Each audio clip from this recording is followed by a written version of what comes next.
So what's up mga ka-idol, welcome back sa aking vlog. So for today's video, ituturo ko sa inyo kung paano po yung traditional bed making. So mga idol, let's go! So yun mga ka-idol, no, mag-prepare lang tayo ng ating mga linens. Ito po yung bed pad or mattress pad.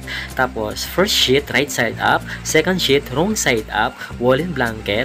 At yung ating top sheet. So yun mga ka-idol, no, ito po yung ating bed. So dito tayo mag-perform.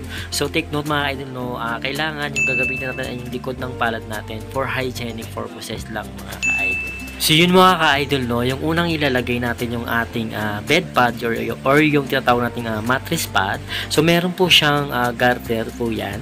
So i-insert lang po natin yan sa ilalim ng ating kama. So yung ating garter ng bed pad. So ayan, i-insert lang siyang pag ganyan.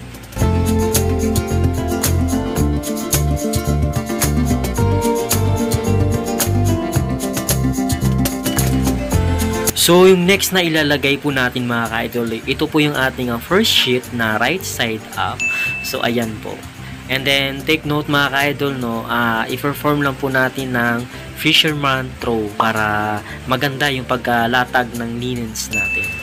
And then, mga ka-idol, no, make sure lang po natin yung linens natin ay nakasentro sa bed natin para hindi tayo mahirapan or saktong-sakto yung pag-insert natin ng linen or pag-miter, yung tawag dito mga ka-idol, no, miter.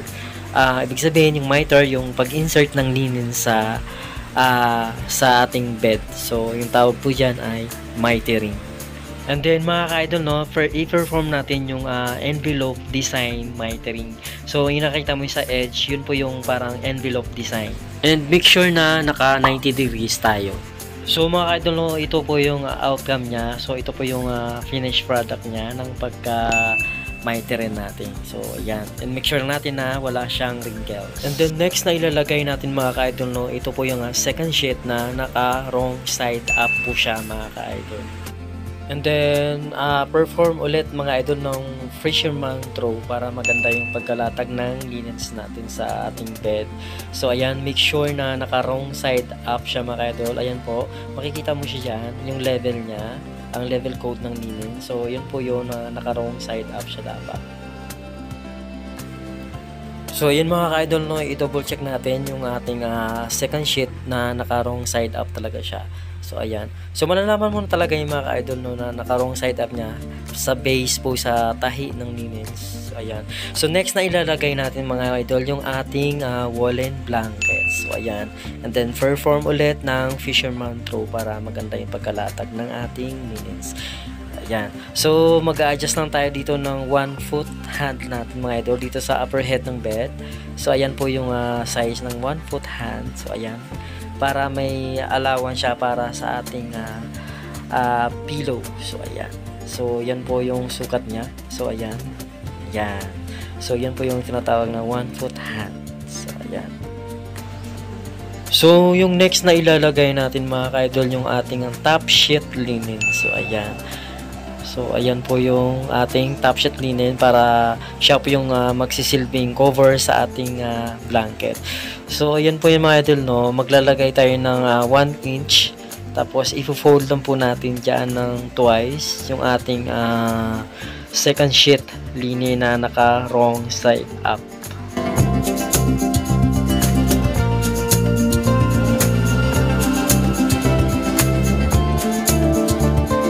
Then mga ka-idol, no, i-make sure lang natin na wala siyang wrinkles.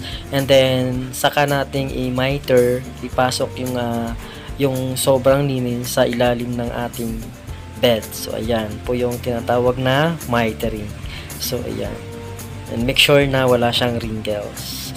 And then sa kabila naman, i-miter na rin natin. So ayan.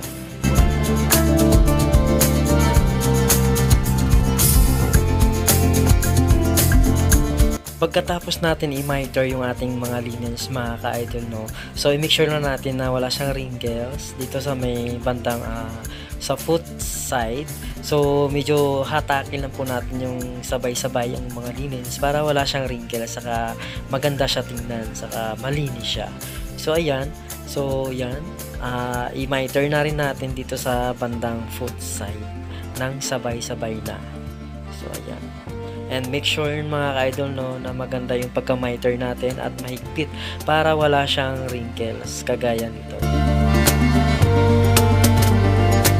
And then make sure natin sa mga edge na i-miter natin na naka-envelope sign or design mga ka-idol. So maganda kasi pagka sobrang mahigpit yung pagkapit ng linen sa ilalim ng bed para wala siyang wrinkles or maiwasan natin yung mga wrinkles. And then sa kabila naman, i-miter din po natin. And then make sure na wala siyang wrinkles mga ka-idol.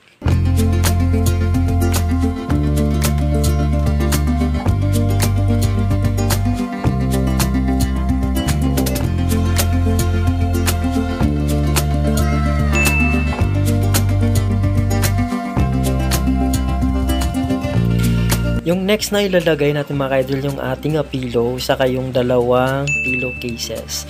So ayan. So insert lang po natin. Take note mga idol no, yung ang pillow na may zipper, yun po yung nasa inner or yun po yung nasa loob, yung first na ilalagay na pillow. Ayan po, may zipper siya. Saka natin ilalagay yung pangalawang pillowcase na walang zipper. So, ayan. So, bali, itatago lang natin yung zipper para maganda siyang tingnan. And then, i-make sure lang natin mga ka-idol na wala siyang wrinkles para malinis siya tingnan. Saka, pasok sa banga. So, ayan mga ka-idol. So, ayan. So, and then double check lang natin na medyo walang wrinkles yung ating bed. So, ito na po yung ating finished product. I hope na meron kayong natutunan mga ka-idol, no? So, mga idol, maraming salamat sa pagtutok niyo sa video ko ito. I hope na nag-enjoy kayo. Kita-kits po tayo ulit.